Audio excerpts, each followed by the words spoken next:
So today we will be finishing off Unit 2 and talking about the atom. And more specifically, the irregular, given a more formal part of the irregular ones. Those weird electron configurations that sometimes we cannot always predict. Some of them do have predictable outcomes. The ones for copper, silver, and gold are much more predictable, and therefore that is why those ones you will be expected to know how to do their electron configurations for the test. Again, that would be copper, silver, and gold, because they have a predictable one. Some of the irregulars do not have predictable outcomes.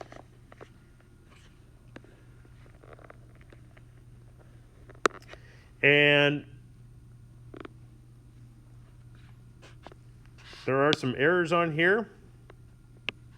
Surprised nobody's claimed that out.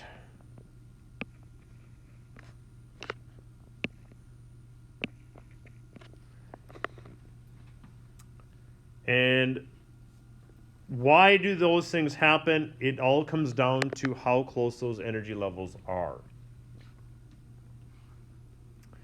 And it comes down to stability as well, that a half filled and then a filled, as opposed to a filled and then just one short of being filled, is more stable. Okay? But you would look at it and say, well, the 4s1 technically is half filled, or just one short of being filled. But because of the half-filled aspect of it, it adds a little bit of stability. Other ones that get a little bit of crazy going on is manganese, technetium, and I believe rhenium. Platinum and palladium are also very odd. And they get even more crazy when you get into the F block.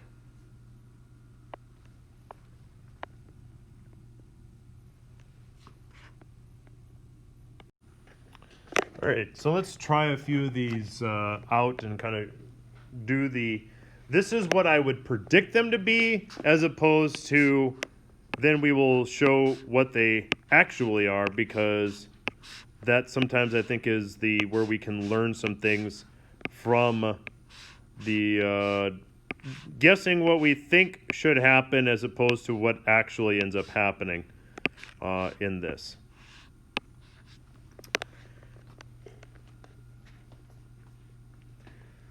So, Curium, we'll use noble gas configuration on this as well. So if we're looking at a periodic table, you can see Curium, the previous noble gas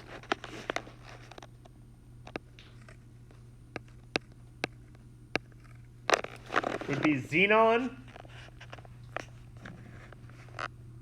Okay. And then we start 6s2. Now, a lot of people will want to say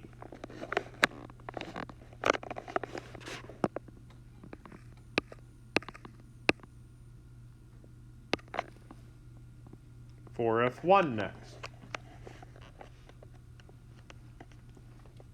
Why?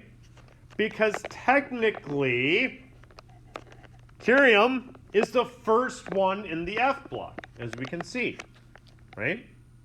But if we count up the number of electrons, meaning xenon has 54, plus 2, 56, plus 1 from that 4F, we actually come up one short. And you're like, well, why did we come up one short? So a lot of times people would just put a 2 there then. just to kind of equate things out. But that's not correct. What actually ends up happening is that you have the xenon core still. 6s2 is correct. Gets you to barium. What a lot of people forget is that you have to go through lanthanum first. Lanthanum is the first element in the 5d orbital. And you just do through one of them. And then you get the 4f1. Now what gets crazy is protactinium. Prasidonium. The next element gets rid of the 5d1. And then goes 4f3. Like I said, things get crazy. Okay? Curium, I think, is a little bit easier if we kind of look at our periodic table, the one we use for class, because of how it kind of works. Is the lanthanum is 1, and then it even actually on that one it says a D block, and then you get into the F block. So I think that helps. Now for platinum, we guess platinum. Again, you got that xenon core.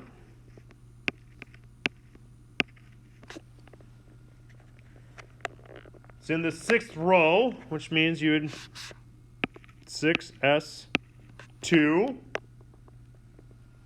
Because it's in the D block, you actually also do this. And a lot of people forget about it. Because when you go into that one, let's see here.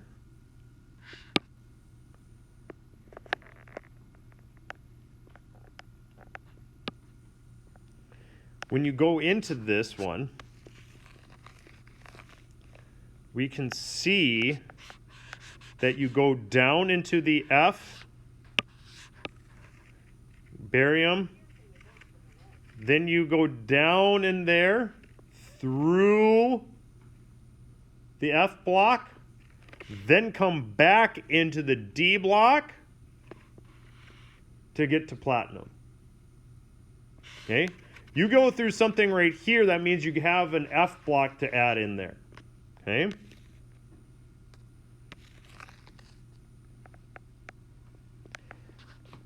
So then you go, all right, so then you go, okay, we got 1 for lanthanum, 1, 2, 3, 4, 5, 6, 7, 8.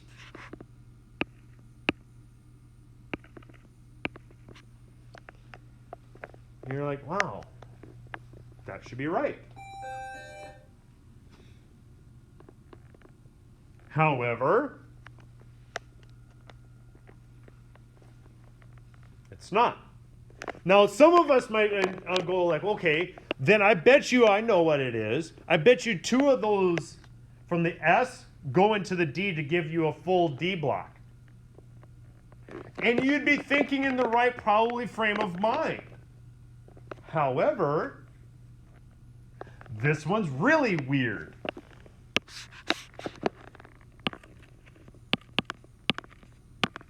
And you would have this to actually be.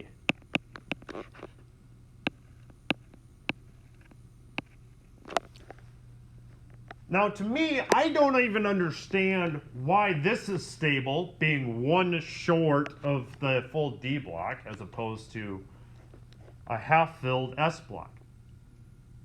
That's not how I would predict it. I would predict both of those S's going into the D block. Okay? So there is not always a nice pattern. Now, palladium, my favorite element, great. It's stuck up there now. Does do what I would predict and take 2 from the S and fill the D.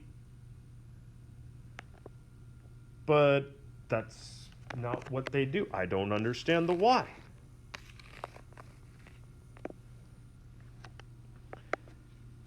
Silver, copper, and gold have very nice predictabilities. They happen the way you would have predicted. So for silver, you look at silver, the core is a krypton core. Silver is in the 5th row. Sometimes you would go in and say, okay, alrighty.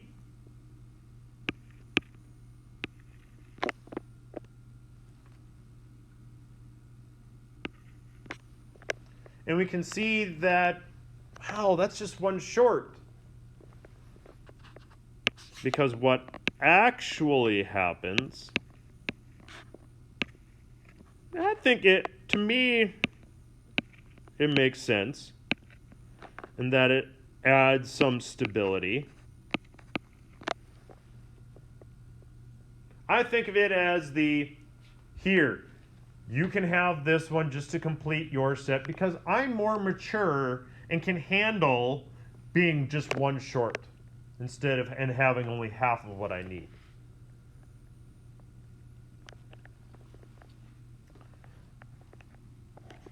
What's again nice is silver and gold will follow that same suit, that same pattern. It's predictable. It happens. Same thing with copper. You don't have to, and then in all reality, when you get to like zinc, mercury, and cadmium, it actually doesn't fill in the D block. It actually fills back. That S block actually fills back. But if you did the electron configuration, you would just see that they're all filled. And you're like, oh, okay. So this is where sometimes things don't always go as planned. For palladium,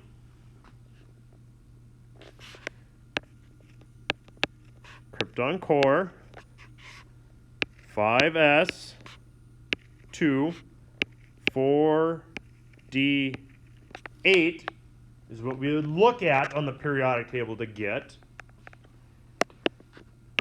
But that's not what happens. What happens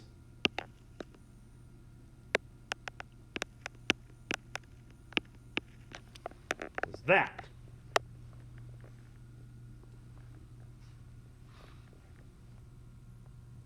And some people then ask, well, where's the 5s? The 2 electrons from the 5s went in to fill the 4d. And we can see here the difference between palladium and even platinum predicted. It's not, or what actually happens isn't even the same. They don't follow a nice pattern. Like they should, because the periodic table has some nice, wonderful patterns. Now for gold,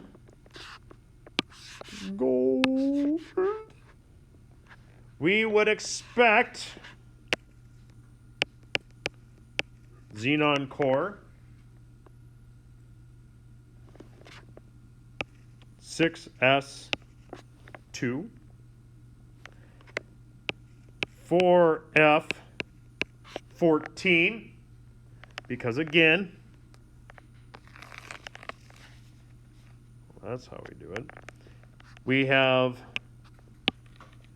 go through, all the way through and back up in here to get there.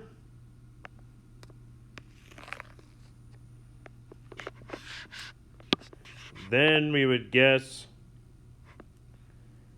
the 5d9. However, what actually does happen is a little bit different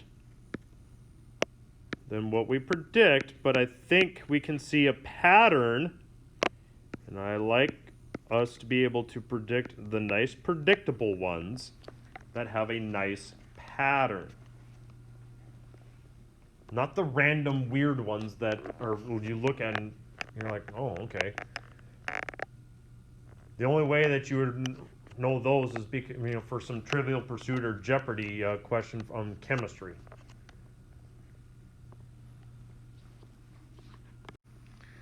There we have it, the end of Unit 2, covering the atom.